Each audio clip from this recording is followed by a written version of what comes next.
The rumble of engines echoed as the Serpents Motorcycle Club gathered on a cool Friday evening. For years, they'd been known not just for their roaring bikes, but for their unwavering loyalty to each other and their families. Among them was Vincent Viperco, the club's vice president, respected, calculated, and fiercely protective. His wife, Emma, was adored by the club members for her kindness and strength. That night, Emma went to a local diner to pick up food, planning to meet Vincent later. It was supposed to be a calm evening. Instead, it spiraled into an incident that would shake the town and show everyone what it meant to cross someone protected by the Serpents.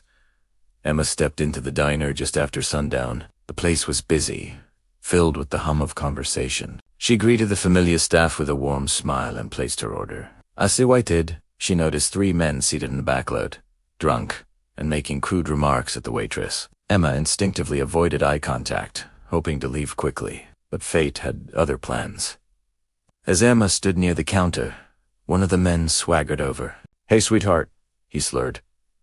"Nice evening, isn't it? How about you sit with us?" Emma politely declined, keeping her voice steady. "Thank you, but I'm waiting for my order." The man's expression soured. "Playing hard to get, huh? We were just being friendly." Before she could respond, another man joined in. "Come on, don't be rude. You're too pretty to be alone." Emma backed away, but they weren't getting the hint. Unknown to them, the gold serpent emblem on her jacket marked her as part of the Serpents family, a symbol that should have warned them to step back. Instead, they advanced. One of them grabbed her wrist. Startled, Emma pulled free. "Let go," she said sharply.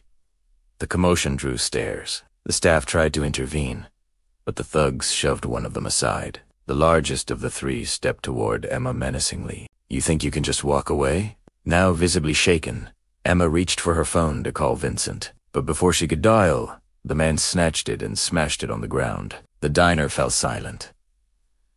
People froze, unsure what to do. Emma tried to retreat toward the door, but one of the men blocked her exit while another pushed her by the shoulder. She stumbled, hitting the edge of a table.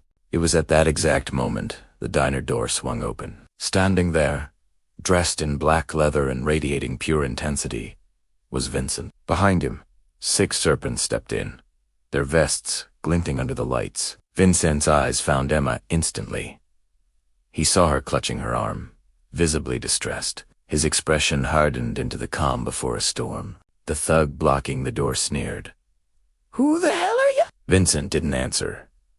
The leader of the thugs laughed mockingly. "You gonna do something about it?" Vincent walked forward slowly, his eyes scanning his wife's injuries. He then looked up, locking eyes with the man who had grabbed her. His voice was dangerously quiet. "Touching my wife was your last mistake."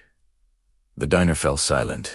Before anyone could react, 2 biker stone and jocks moved in, swiftly pinning the attackers against the wall. Chairs scraped, tables rattled. Within seconds, it was over. Vincent approached them, radiating absolute authority. "I'm going to give you a chance," he said. "Apologize now."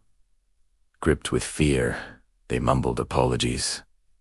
Vincent leaned closer, his tone low but terrifying. "That's not for me. Say it to her." They turned to Emma, trembling. "We're sorry," they muttered, shaken but composed. Emma simply said, "Don't ever do this to anyone again." Vincent nodded, and the bikers released them. The men, clearly rattled, began stumbling toward the exit. But just before they could escape, Vincent stopped them. "Oh, and one more thing," he said. "You broke her phone. You're paying for that, and for the damage you caused here." A senior member, Prince, stepped forward with quiet menace. "Leave your wallets on the counter. Now."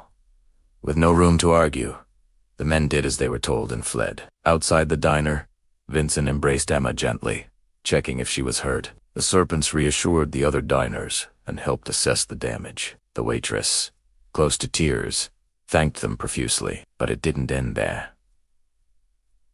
Vincent turned to his club. "We ride."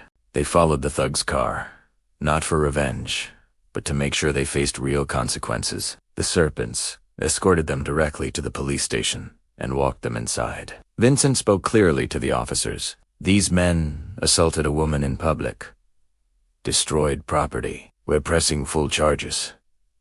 A statement from Emma, along with testimony from witnesses at the diner, sealed their fate. The police wasted no time. The 3 men were arrested on charges of assault, harassment, and destruction of property. By morning, news of the incident had spread through town. While some had feared the serpents in the past, this story changed their minds. People began to see that behind the leather jackets and loud bikes were individuals who valued loyalty, protection, and justice. At the clubhouse the next day, Emma was surrounded by the serpents' families, receiving genuine care and support. Vincent stayed by her side, a quiet and attentive guardian. Later that evening, the club rode through town in formation. It wasn't an act of aggression, but a clear statement.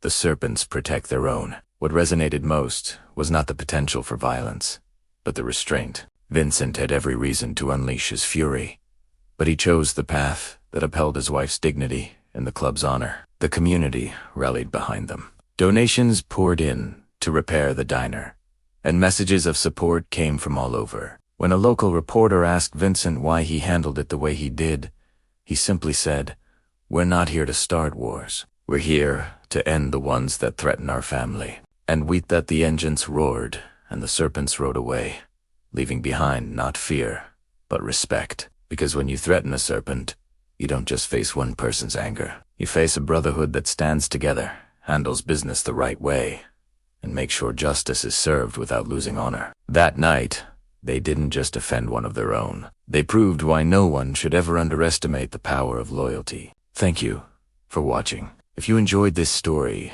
don't forget to like, subscribe, and hit the notification bell for more content like this. We'll see you in the next one.